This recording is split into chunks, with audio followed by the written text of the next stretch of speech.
You know what they say? The truth is out there, but what they don't tell you is that it's not where you're looking. Everyone's obsessed with Area 51, every tourist, every theory, every drone aimed at Groom Lake. But let me tell you, something firsthand, Area 51 is the loudest silence the US government ever built. It's a decoy, a circus, sir. My name is Ethan Rowe. I used to work for the Department of Geospatial Intelligence under a quiet black budget directive called Project Deepwell. In 2013, they transferred me from satellite surveillance to what they called localized monitoring. Sounded boring until I saw the coordinates, not Nevada, not Roswell, southern Alaska, a region with no official military base, but somehow had 3 overlapping no-fly zones and no names on the map. They flew me out blind, no phone, no GPS, and when I stepped off the aircraft, the first thing I noticed wasn't the cold, it was the silence, no birds, no wind, just mountains, and beneath them, something man-made. We hiked 6 hours in full blackout gear before reaching a facility built straight into the side of a glacial ridge. It looked old, but the biometric scanner at the door, military grade, and not registered in any known NATO system. Inside, it was spotless. Steel floors, fluorescent lights, dozens of personnel in uniforms I'd never seen, no names, just colored badges. I was briefed in a glass room by a woman who called herself Director Yelena. She didn't smile. She showed me satellite images from 1972 to 2011, all centered on this spot in Alaska. Each one showed something strange. The terrain moved, not snow, not erosion. The mountain itself shifted shape. Every few years, the glacier restructured, from the inside out, and deep within that structure, always in the same spot, was a geometric anomaly, perfect cube, 6 kilometers wide, buried in solid ice. And then she said the words, "I'll never forget." We didn't build it, we found it. They called it Structure Theta, not a name, a designation, as if this thing had been known before they even found it. I asked when it was discovered. The director just said, "We didn't discover it. We inherited it." According to seismic readings, the cube hadn't always been buried. It had surfaced once, briefly, in 1908, then vanished beneath the glacier again. They matched that date with strange activity across the planet. Solar flares, electromagnetic, disruptions, reports of hallucinations, and then silence until the mid-70s.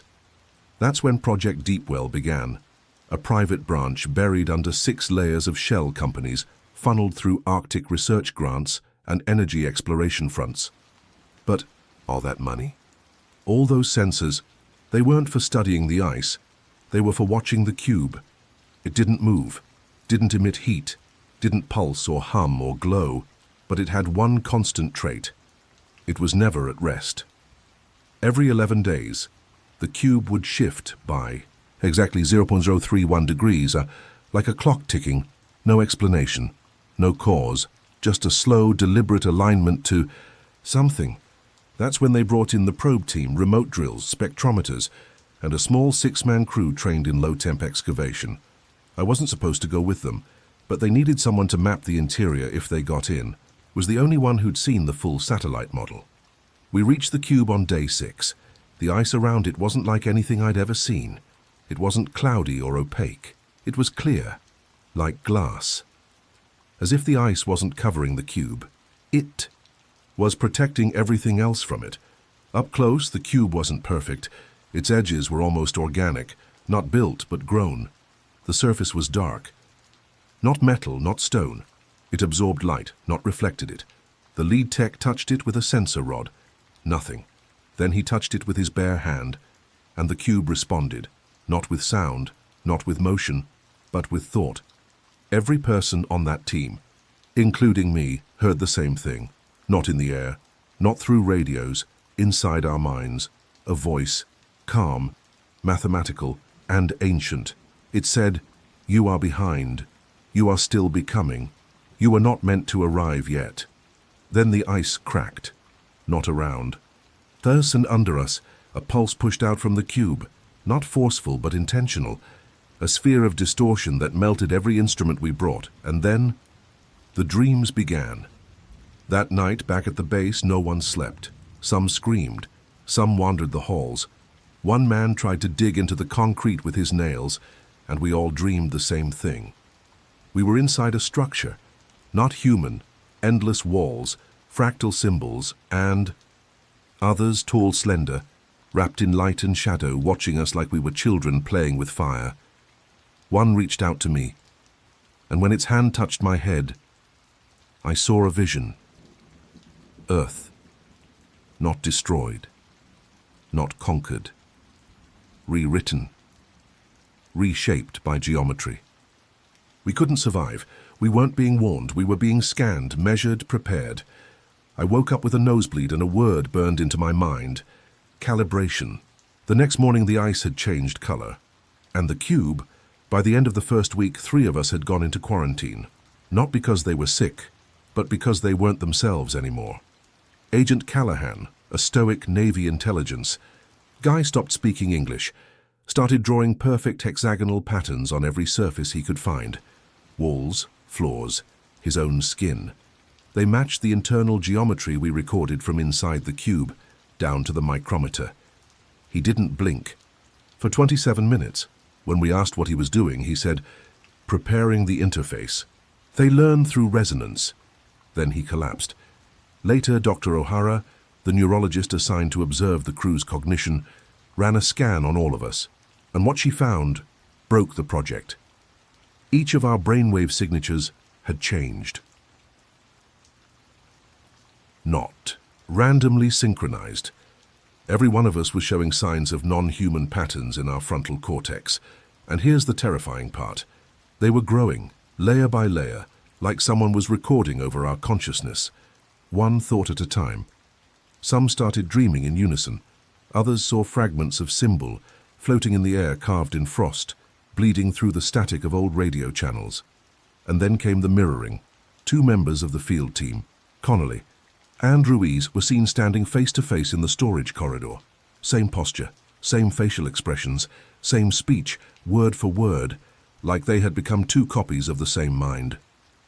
When we separated them, they both screamed, same pitch, same timing, like stereo with perfect sync. We ran a biometric scan and discovered something impossible. They shared the same heartbeat, 1 heart, 2 bodies. That's when we realized the cube wasn't just a relic or a machine or a prison. It was a conductor, not of electricity, of consciousness. It didn't emit signals. It received them, and now through us, it was retransmitting. I went back to the command deck and pulled the last satellite logs from before the cube shifted. We traced the alignment, mapped its position against Earth's rotation.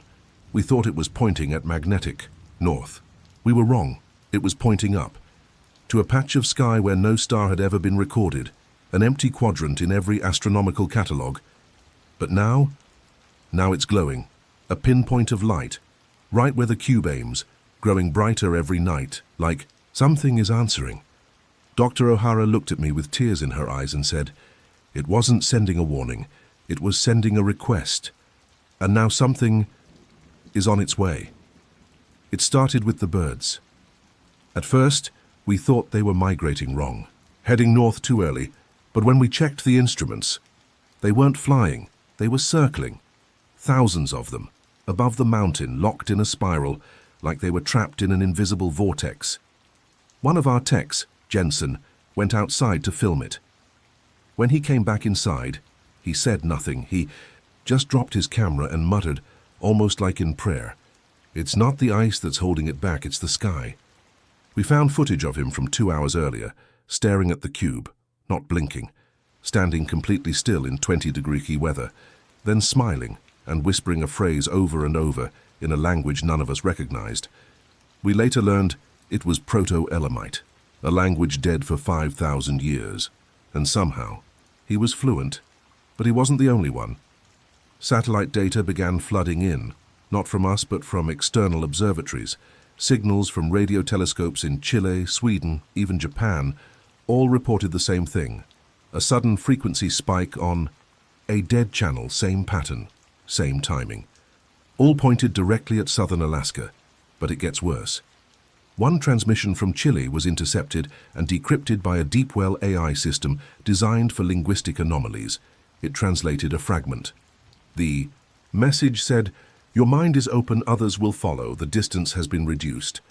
At first, we didn't understand what that meant, until we looked at the seismic feed, not from Alaska, from Siberia, a region marked classified for decades.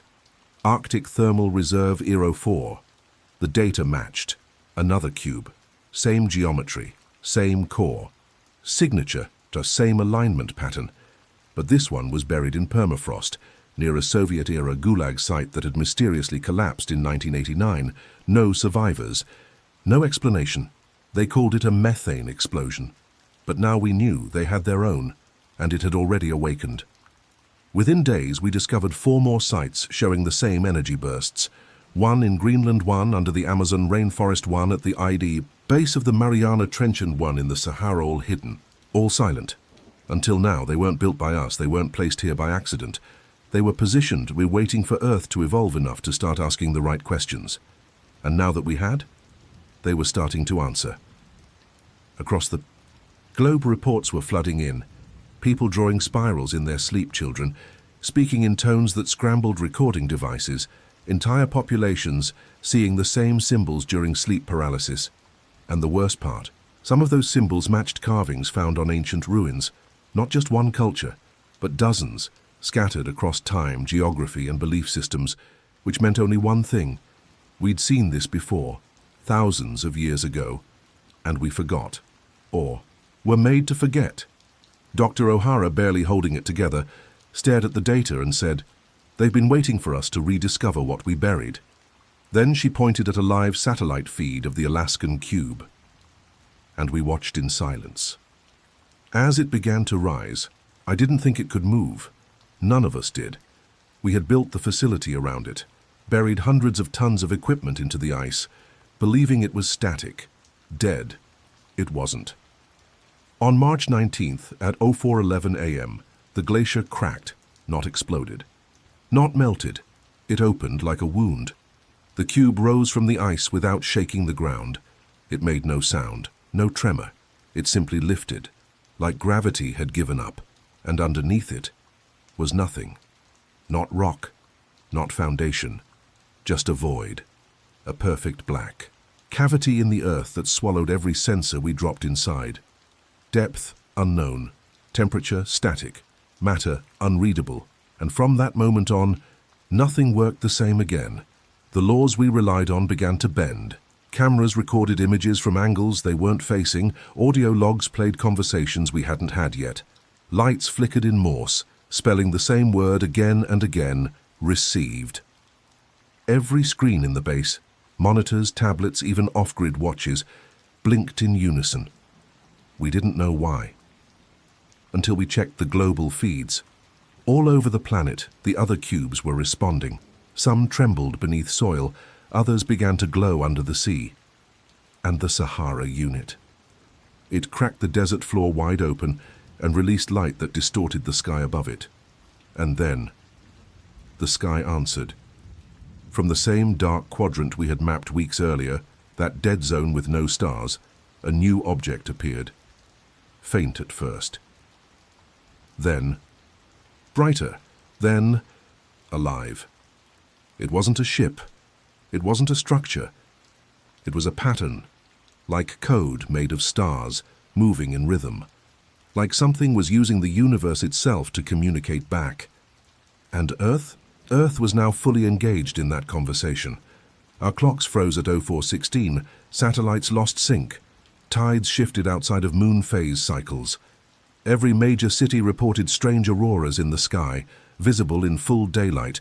People started acting. Strange. Some stood still for hours. Others walked into the sea smiling. And in one recorded case, a 9-year-old in New Delhi drew a perfect 3-dimensional model of the Alaskan cube, with internal schematics. She had never seen it before. When asked where she learned it, she said, "He taught me. The tall one in the cold suit. He told me I used to be part of it." And that's when it hit us. These things, they're not machines, not messages, not keys. They're pieces, parts of a whole, scattered, buried, hidden. And now, They're reassembling. The sky flashed again. The stars themselves shifted, not exploded, not moved, rearranged like something further up the chain of physics had been rewritten. And through our communication array, we heard a voice. Synthetic, not alien, familiar. It said, "We did not come to visit, we came to restore the map." And then the cube opened, split diagonally like origami. Inside, light, but not light, a shape. Humanoid, but made of reflections, shifting surfaces that mimicked everything they saw. It stepped out, barefoot, calm, and identical to Director Yelena. Same face, same eyes, and it whispered to her, "You were always a placeholder." She didn't scream, she didn't speak. She just nodded and said, "I'm ready." We tried to send a distress call. We used every surviving uplink, every encrypted channel, every emergency frequency across every hemisphere. Nothing went out, because there was nothing to go to. The satellites had stopped responding. Not just ours, all of them. The sky above. Earth had changed. Stars weren't where they should be. The moon stopped orbiting and something massive had formed beyond the stratosphere. Not a ship, not a weapon, a presence.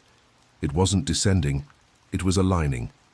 We were standing on the final, a note of a vast network. A signal path etched not in circuits but in planets and Earth was the anchor. One by one the cubes activated. They rose from forests, oceans, deserts and glaciers, each glowing with impossible light, vibrating with harmonics we could feel in our bones. Animals fled, machines stopped, people across the globe dropped to their knees, some crying, some laughing, some whispering in unison. We are not separate, we are not original, we are not forgotten. And then came the light. It didn't burst.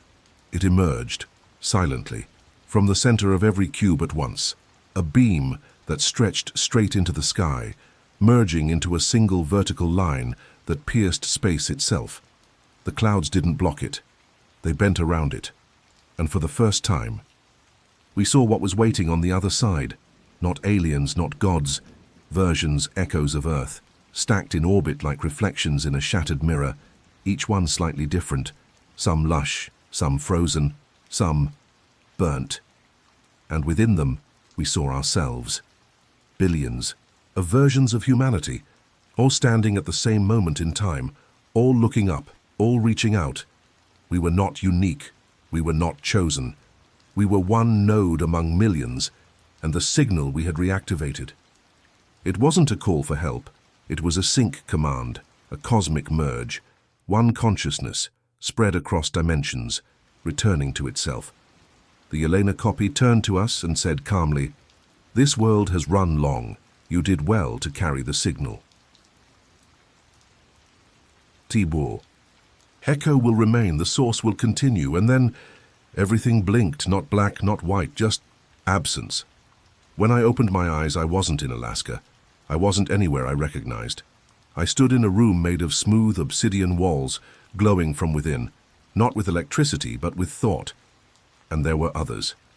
Not people, not machines, but shapes made of memories. I saw my childhood, my regrets, my reflection, and something asked me, "Do you wish to continue or become part of the pattern?" I didn't answer, because in that moment, I finally understood. Area 51 was never the lie we were.